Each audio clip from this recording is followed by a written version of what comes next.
Xbox Kinect is a polarizing piece of gaming history. For how well it sold, it's now considered one of the worst moves Xbox made at the time.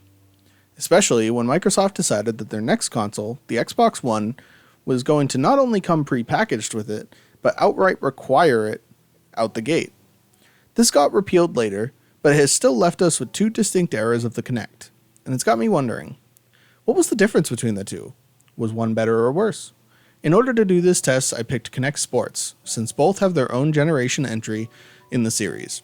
With that being said, let's get started.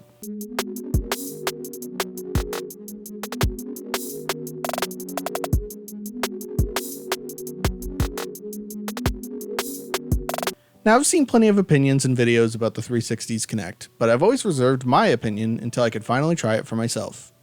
I was actually surprised at how well this worked, especially in menus and selections. It really felt like I had full control.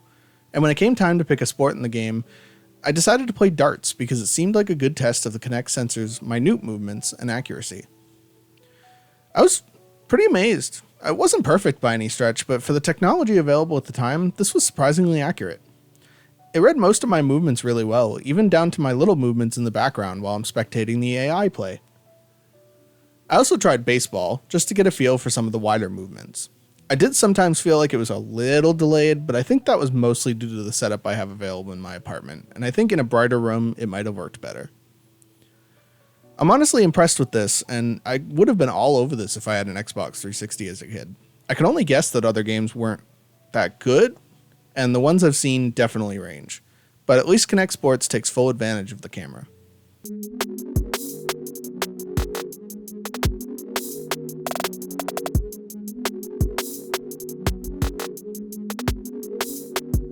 Now, I only had secondhand experience with the Kinect, but going into this video I had no experience whatsoever with the Xbox One version.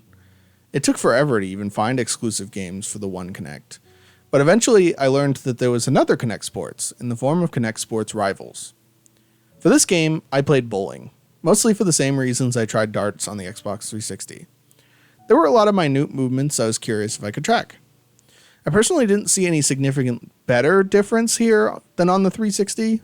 It was about the same level of tracking and movement reading, which is still good, but I was expecting something maybe a little bit more advanced for a generation up.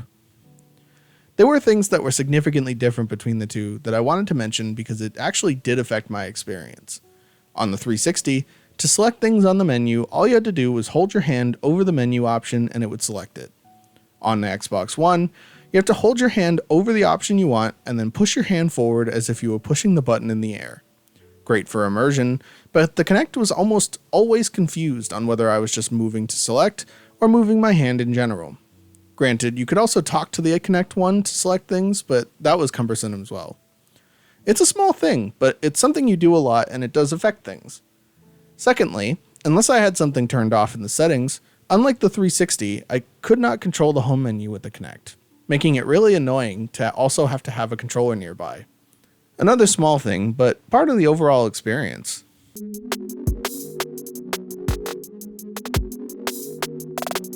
The Kinect is a very interesting product of its time. The 360 was actually a really fun experience worth trying out. Why they bothered to drag this into the Xbox One era is beyond me, but it can also be fun for the two games exclusive to it. However, if I were to pick one to keep playing, it's of course going to be the Xbox 360. I'm actually happy in the long run that motions-based gaming ended, but to revisit it is always a treat.